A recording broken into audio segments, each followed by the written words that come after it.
Hey, what's going on, y'all? Bug Scuffle here. Today we are going to be taking a look at how to set a custom key map for your KBDfans KBD67 MK2 hotswap keyboard. Alright, first things first. Let's go to the KBDfans landing page, check it out, and make sure that we are on the right keyboard for this tutorial.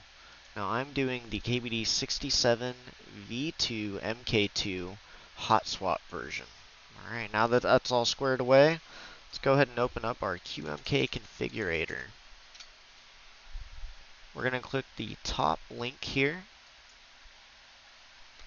This is going to bring us to the page.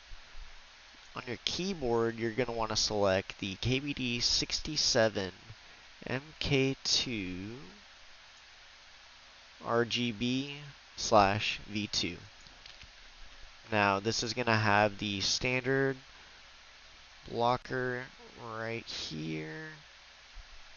Let's go ahead and set a custom key map name.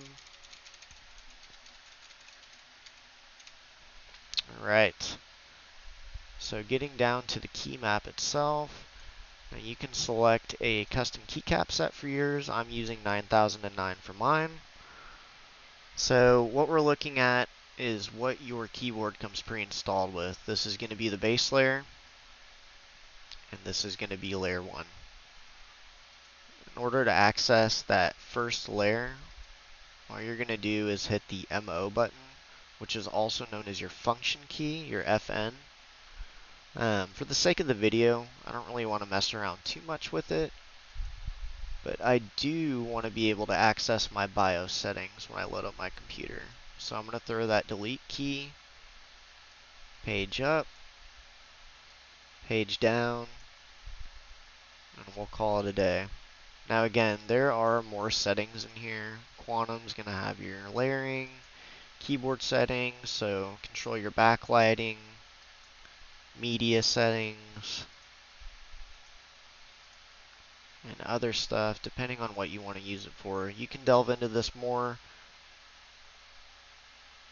For this, I think we are squared away. So I've got the delete function, page up, page down now. Alright, so at the top right, we're going to hit compile. This is going to download the hex format for your key map. Give you the option to flash it via the QMK toolbox.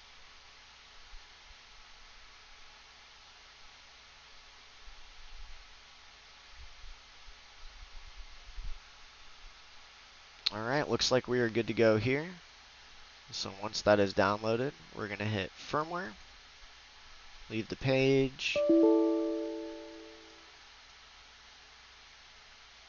Let's go ahead and open this up.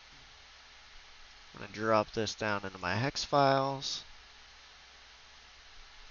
Now this is a custom folder that I set up specifically for this tutorial. If you want to add different custom key maps depending on your board, I think it's a good idea to create one of these file folders, excuse me. So once we've got that, next step is going to be to download the QMK toolbox. So we're going to go to the github.com link. And let's go ahead and do the qmk_toolbox.exe. Let's hit save file. Go ahead and open that up. We're going to hit more info here, and we're going to run it anyway. Now it's going to give you a question. Would you like to install drivers to your device? Yes, we would. Go ahead and click yes.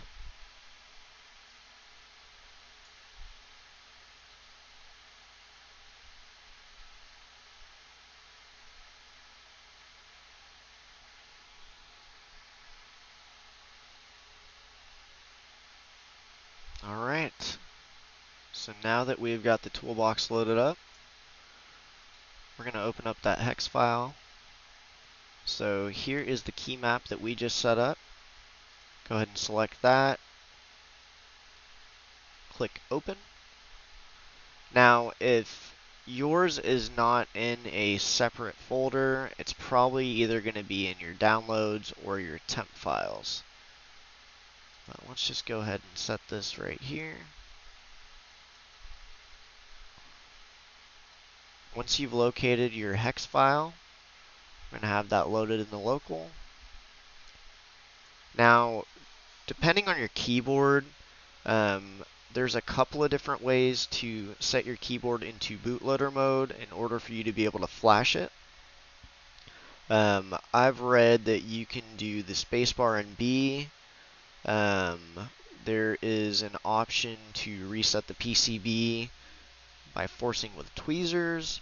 The easiest way that I found to do this is simply unplug your keyboard, hold the escape key,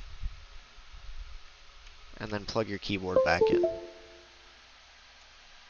Right here, we're going to show that we have the DFU device connected. And then all we're going to do from here, folks, is hit flash. This is going to clear off the old default key map. And that is just about it. So, we've got our new key map set up here on the KBDfans KBD67v2 hotswap keyboard. And that's all there is to it. Alright, thanks for watching, folks. Hope you found this to be helpful. Subscribe if you liked the video. Give it a thumbs up. Take care. Have a good night.